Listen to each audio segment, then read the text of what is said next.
Sanjay Jha, I am sure you want to kick this off. 50%. That's the tariff. 25 earlier, 25% now.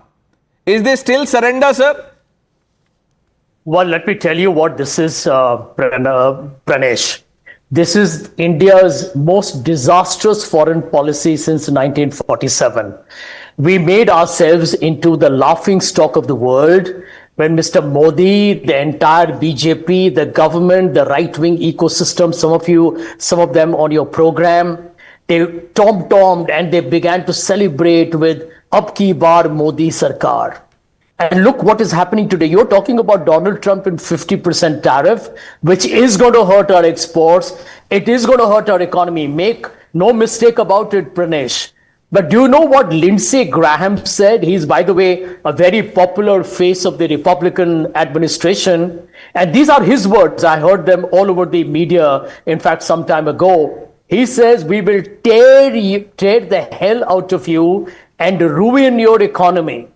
I mean, look at the public mortification of the Narendra Modi government, which I think is the weakest government, the cowardly government that I've never seen in my life. And they have the mandate. Now, Mr. Jha, 1 minute, sir, 1 minute. This time, no, 1 minute. Now, the person that you just quoted, we'll come to that. But is Rahul Gandhi and the Congress party playing along with the people who want to see the ruin of Indian economy? Why is Rahul Gandhi, of all people, saying Indian economy is dead?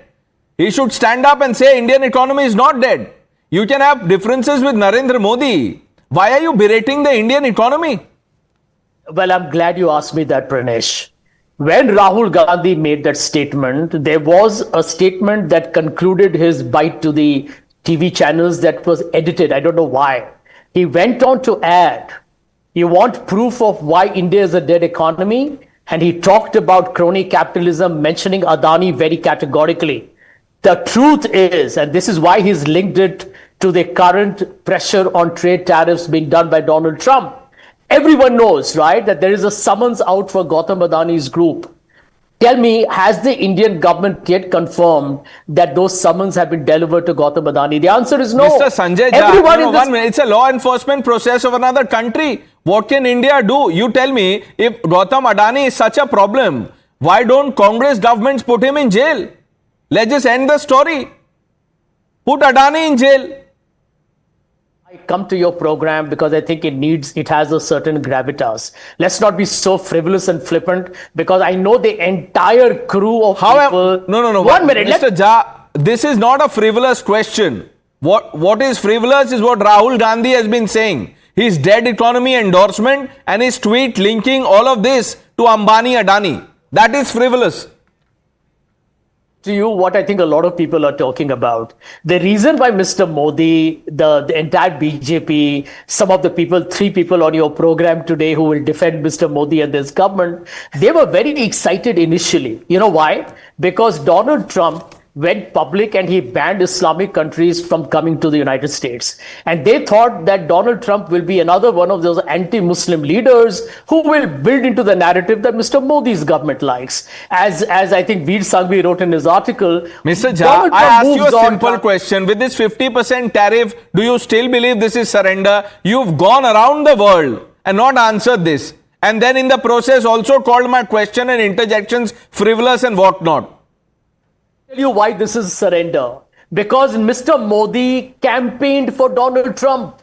He was the one who went and believed that anything that Donald Trump did had to be followed by India. Why has India actually supported, violating its traditional foreign policy, has been so blatantly pro-Israel? It actually abandoned Palestine. Sanjay Jha, 1 minute, sir. I have said this before. I am saying it again. Narendra, and you can just Google and you will find out, or maybe you know, but you don't want to acknowledge it. Modi was not campaigning for Trump. This Ab Ki Baar Trump Sarkar was a quote, and he said, I am picking up from what candidate Trump is saying. Google it, you can fact check me, I will apologize, or you can. It's okay. Tuhin Sinha respond to what Sanjay Jha is saying. And Vivek Srivastav, abhi shuru hai program, abhi hasiye mat, abhi you will not have the last laugh. Tuhin. Pradesh, Pranesh, at the rate at which Rahul Gandhi and Congress party are obsessing over President Trump directly or indirectly in the last couple of months, I think the day is not far when Rahul Gandhi would follow the footsteps of Asim Munir and possibly recommend him for the Nobel Peace Prize. Now, what has he said today, Rahul Gandhi, that Prime Minister Modi has not been able to stand up to the US? If you look at basic facts, if Prime Minister Modi had not stood up to the US, it was very easy to give, for him to have given credit to President Trump for the ceasefire. Did he do that? He stood by Prime Minister Modi stood for the truth, which he revealed once again on the floor of the House in Parliament.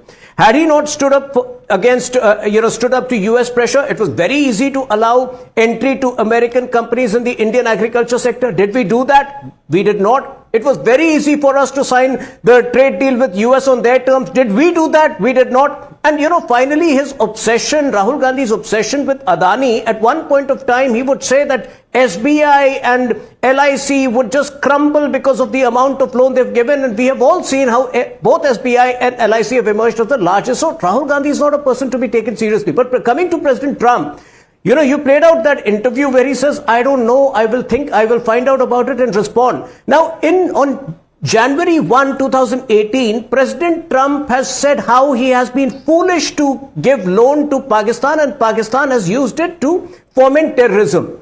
Now, if you were to ask President Trump about that tweet of his 7 years ago, probably he will say the same thing. I don't know about it. I will find out and let you know. So if you are dealing with such an inconsistent regime, I think it has its challenges. But today, India is in a very resilient position. If you have followed Prime Minister Modi's career in the last 23 years, every challenge has brought the best in him, has taken him and his state and the country to another level. This is that inflection point for India. The tariff obsession has a limited shelf life. I'm saying this on your show. It is a matter of time before many other countries, with their resilience, show America that this tariff obsession will not work. No, but the opposition believes this is surrender. The 50% tariff means that